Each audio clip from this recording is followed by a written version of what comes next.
Hello, नमस्कार सभी को। मैं परमजीत संधू अपने यूट्यूब चैनल पे आपका स्वागत करती हूँ।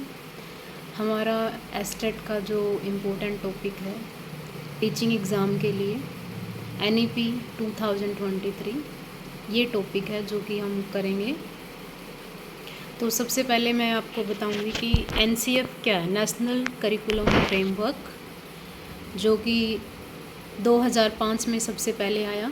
उसके बाद NEP नेशनल एजुकेशनल पॉलिसी 2020 और अब NCF national curriculum framework 2023 draft बना है।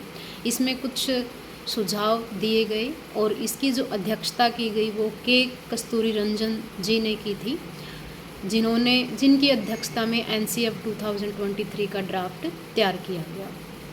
करिकुलम फ्रेमवर्क है, एक ड्राफ्ट है जो कि सिलेबस को, बुक्स को और इवैल्यूएशन यानी मूल्यांकन को, टीचिंग अध्यापन अधिक जो लर्निंग टीचिंग है उसका इवैल्यूएशन करने के लिए ड्राफ्ट बनाया गया, उनकी पॉलिसी तैयार की गई और यह अप्रैल 2024 से शुरू होगा स्कूल्स में, जो कि स्कूल में इम्प्लीमेंट किया जाएगा। और जो इसका लेवल है, लेवल 5334 होगा, यानी कि सबसे पहले जो इसका लेवल निर्धारित किया गया 5 3 3 4, यानी कि जो पहले हमारी 1986 की जो पॉलिसी थी उसमें चेंजेस लेके आए। और यहाँ पे फाउंडेशन सबसे पहले हमारे पहले क्या सिस्टम था कि एजुकेशन में 5 साल तक बच्चे को प्राइमरी लेवल पर, उसके बाद 3 साल मिडल और फिर लास्ट के जो सेकेंडरी और फिर सीनियर सेकेंडरी 9th 10th और फिर 11th 12th को भी प्रमोट किया गया। अब इसमें चेंजेस लेके आए हैं जिसका नाम दिया गया 5334। फर्स्ट जो 5 है वो फाउंडेशन स्टेज को बोलते हैं, फाउंडेशन लेवल, जिसमें कि 3 से लेके 5वीं तक, यानी कि हम कहेंगे कि जो 3rd to 6 जो क्लास होगी, जिसमें कि 3 ईयर के जो बाल वाटिका लिया गया, जिसमें 6 साल से लेके 8 साल के बच्चे को फर्स्ट और सेकंड क्लास कराई जाएगी। प्रिपरेटरी में 8 साल से लेके 11 साल के बच्चे को एडमिशन दिया जाएगा और मिडिल क्लास में 11 से लेके 14 साल के बच्चे को दिया जाएगा। सेकेंडरी में 14 से 15 साल, जो कि सेमेस्टर सिस्टम होगा। अगर ईयर के हिसाब से क्लास वाइज देखें तो क्लास वाइज में जैसे कि बाल वाटिका में आंगनवाड़ी सिस्टम जो होगा, और पहली और दूसरी क्लास होगी, जिसमें कि प्रिपरेटरी में आपकी तीसरी, चौथी और 5वीं क्लास होगी, मिडिल में 6ठी, 7वीं, 8वीं होगी और जिसमें कि 9th क्लास होगी, 9th 10th 11th 12th class होगी। मिडिल में आपकी 9th और 10th और सेकेंडरी में 11th और 12th क्लास होगी। ये आपका नेशनल एजुकेशन पॉलिसी NCF 2023 का फ्रेमवर्क है, जो कि क्लास वाइज इसको डिवाइड किया गया। उसके बाद हम बताएंगे कि जो ये करिकुलम है, जिसको हम पाठ्यक्रम क्षेत्र बोलते हैं, इसको 8 टाइप में निर्धारित किया गया ग्रेड 10 तक, यानी कि इसमें जो आपका सिलेबस है, सब्जेक्ट हैं, वो अलग अलग तरीके से निर्धारित किए गए। सबसे पहले है interdisciplinary area, physical education. Second number पे क्या होगा आपका शारीरिक शिक्षा। उसके बाद 3rd नंबर पे क्या है आर्ट एजुकेशन और 4th नंबर पे है इसका साइंस विज्ञान। उसके बाद 5th में लिया गया ह्यूमैनिटी, जिसमें कि लैंग्वेजेस आएंगी और 6th नंबर पे है सोशल साइंस सामाजिक विज्ञान। उसके बाद 7th में mathematics and computing. 8th vocational educational, यानी कि 8 एरिया बनाए गए और जिसमें 16 कोर्सेज अवेलेबल होंगे, जो कि बच्चे की इंडिविजुअल पर्सनैलिटी को ध्यान में रखते हुए निर्धारित किए गए। और जो सेमेस्टर सिस्टम होगा वो 11th और 12th क्लास के लिए होगा। जिसमें कि बच्चे का 3 टाइप्स का डेवलपमेंट डोमेन इंक्लूड किया गया, बायोलॉजिकल, कॉग्निटिव और सोशल कल्चर, जिसमें कि बच्चे का सर्वांगीण विकास के लिए इसको माना गया।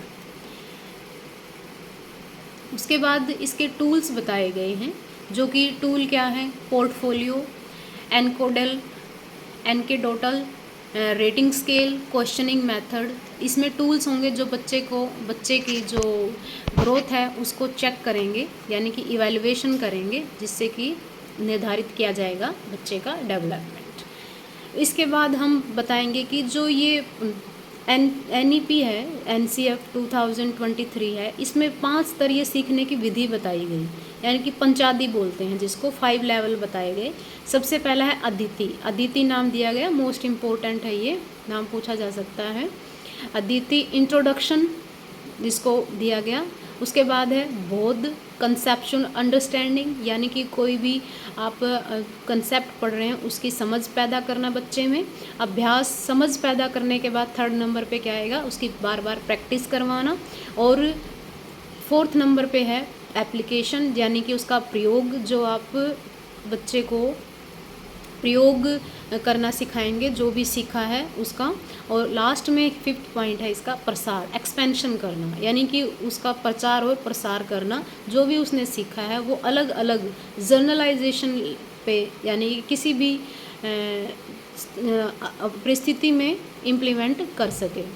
उसके बाद बताया है शिक्षा के 5 उद्देश्य। शिक्षा के 5 उद्देश्य बताए NEP ने।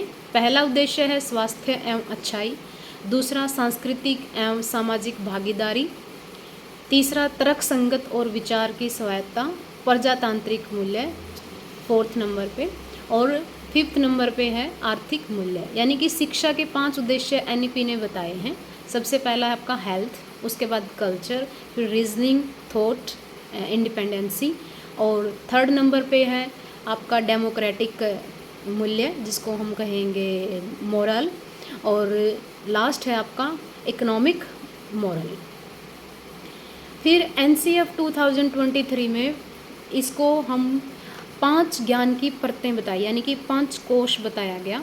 5 फोल्ड डेवलपमेंट, फोल्डर्स कहेंगे जिसको। सबसे पहले यजुर्वेद के उपनिषद के हिसाब से इसको नाम दिए गए, यानी कि जो नाम वहाँ पे हैं उन्हीं का नाम दिया गया इनको। और ये जो पंचकोश हैं इनको हम ज्ञान की 5 परतें कहते हैं। NEP में है ये, NCF 2023 में। यानी कि इसमें जो बताया गया, सबसे पहले है अन्वय कोश। अन्वय कोश क्या बताया, देखो अन्वय कोश क्या बताया कि ये शारीरिक विकास से संबंधित है, फिजिकल डेवलपमेंट, भौतिक विकास, बाहरी लेयर से संबंधित। फिर है प्राणमय कोश। प्राणमय मतलब प्राण हमारे क्या होंगे, प्राणिक, लाइफ फोर्स, एनर्जी, यानी कि जीवन जीने की कला, जीवन जीने को प्रेरित करना, किस तरीके से हमें लाइफस्टाइल अपना रखना है अच्छे से, जिससे हम अपना जीवन जी सके। 3rd है मनोमय कोश, यानी कि मन की परत, माइंड लेयर जिसको कहेंगे। और 4th है आपका विज्ञानमय कोश, बौद्धिक परत, इंटेलेक्चुअल, आध्यात्मिक जिसको हम कहेंगे इंटेलेक्चुअल लेयर। और 5th है इसमें आनंदमय कोश, आंतरिक स्व रूप जिसको बोला गया है।